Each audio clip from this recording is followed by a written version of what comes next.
Phil's working on it. It was not exactly, I'd say the end result was probably kind of what we expected. Having to close the game out, there's a very good team, but obviously, thrilled with that, with the way we handled the last half of the first half. Obviously, our spurt ability was on display with the shooting. Obviously, we were not good defensively, but then I thought we were great for a while to the last 10 minutes of the first half, and then listen, to score just 26 in the second half, and we credit them, they're a top 25 defense, but I thought we got some great threes. And then we had some times where we took harder shots when we drew two on the ball, and we should have sprayed the ball to somebody that was open. 11 assists in the game was disappointing. But the 7 turnovers was, there we go. The 7 turnovers was a step forward for us. We were better with the ball. And it doesn't sit well with us that we lost a rebounding battle. We were brutal on the defense glass in the second half. So obviously it's really good to beat a team that's NCAA caliber team, especially after our trip. But there's enough things for us to be disappointed in. Some things we got to get better at. Like that.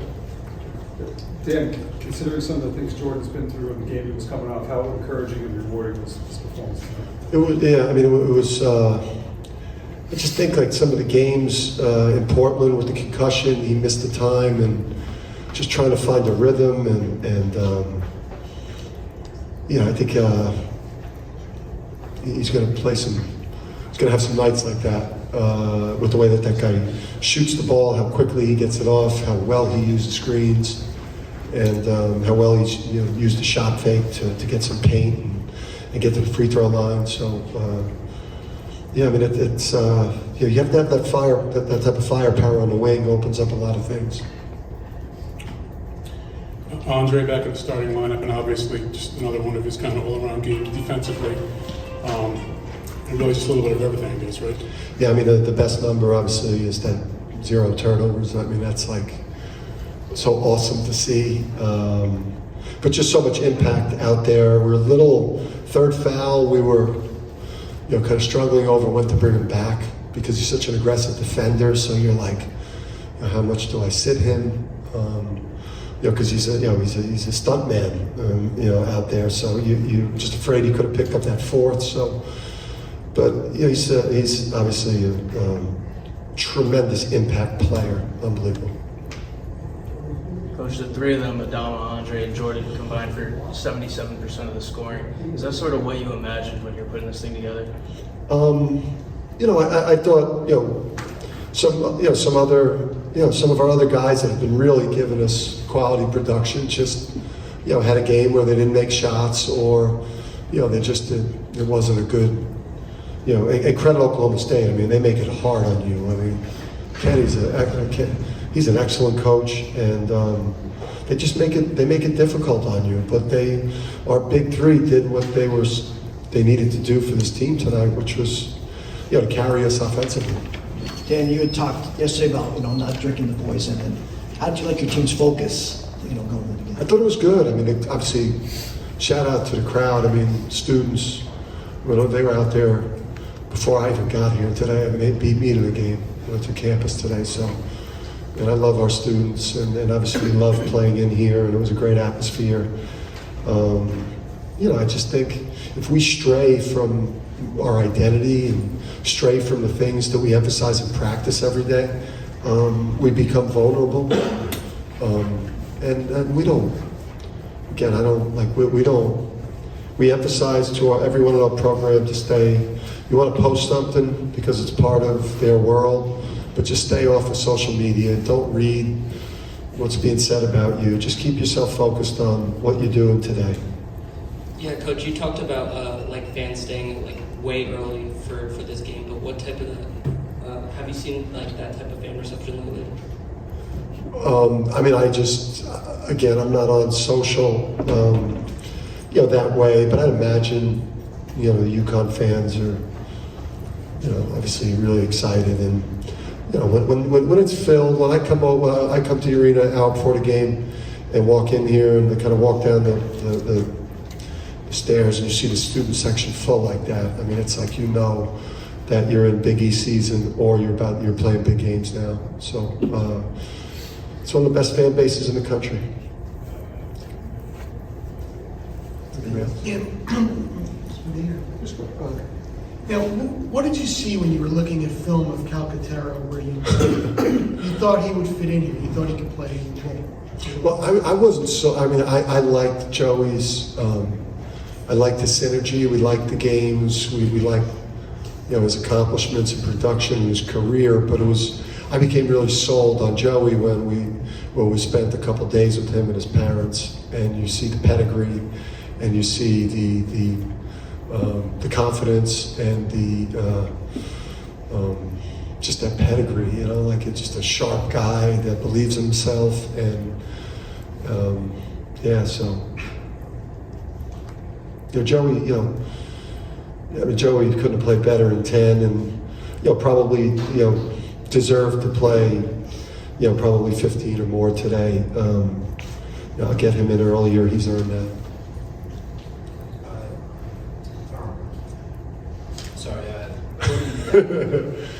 Jordan had a couple of drawn charges tonight. When you think about his effort at that in the car, Yeah, I mean, he's got to be a two-way player for us. All of our players have got to be two-way players. You can't win anything significant unless you play elite level defense, and you know, I just think that sends a message when your best shooter scorer on the team is grinding defensively and working like that. It tells you about the culture and the mindset of the program. He's not out there auditioning for the NBA. He's out there trying to win for UConn, and that's what our culture is all about. Dan, we're on a roll like this. Is it tough to have a couple of days off now? I mean, you guys don't play again until next Wednesday. No, we need it. That West Coast swing, I don't know how Carolina even played last night. I was watching that game, thinking about their West Coast trip, and then went and played at Indiana last night. They got buried in scheduling. No, we need the time. You know, getting a couple of days off. I thought Adama ran out of gas second half. I think we, you know, again, we missed some clean threes that I think could have really kept that game at 18, 20 longer.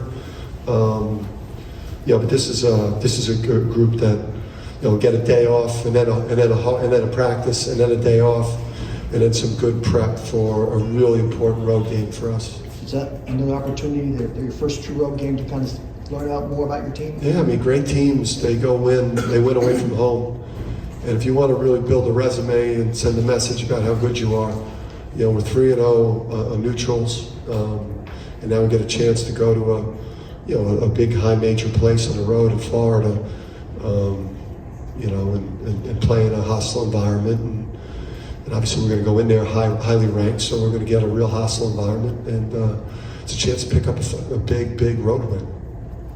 Dan, Jordan had reason to be frustrated with how this whole season began for him. Have you been able to talk to him these past 3 weeks about just how early it is and how his time will come to make a real impact on this team? Yeah, I think we've done that. When those guys were hurt, you know, our message was, hey fellas, like you've missed 2% of the season. You've missed 4%. There's still 96% of the season left.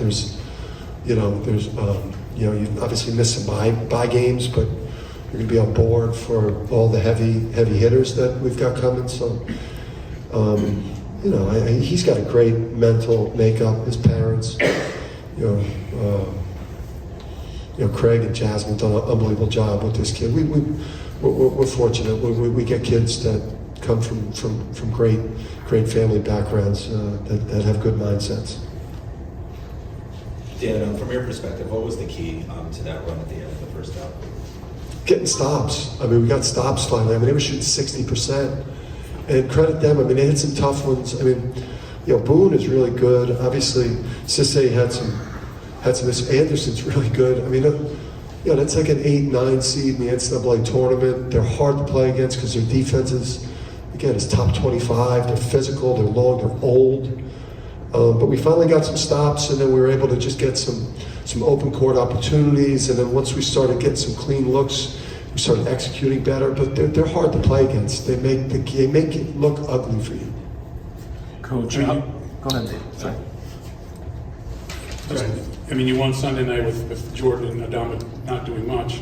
Tonight, they did a lot. It's just another testament just to kind of like different guys every night. Yeah, depth, and just something that you just, the group has got to accept. It's like, for me, the longest run I've had in college, I think we got 18 in a row at Rhode Island, and the thing about that team was they celebrated each other's success.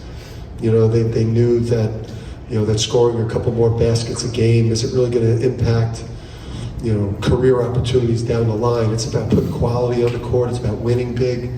Winning big does more for your career than scoring empty points. So, and hunting numbers on a losing team. So, it's all about keeping that mentality and that culture, all about, winning and celebrating when it's other people's night to have the good offensive game. One more. Coach, did you learn anything about your guys tonight? It was really the first time you were challenged in the second half and faced pressure. Did you learn anything? Yeah, I think this was a big one for me. I don't know if you guys picked up on my nerves. I was a little agitated yesterday, all day, because I knew this was a very dangerous game. A team with a lot of talent, a lot of length, and could match up with a lot of things that we bring. And a team that was looking for a signature win that would really change things for them. So, I think tonight, it built my confidence in the group with how well to get that type of separation versus that team, and then be able to keep it double digits there. But I believe in this team.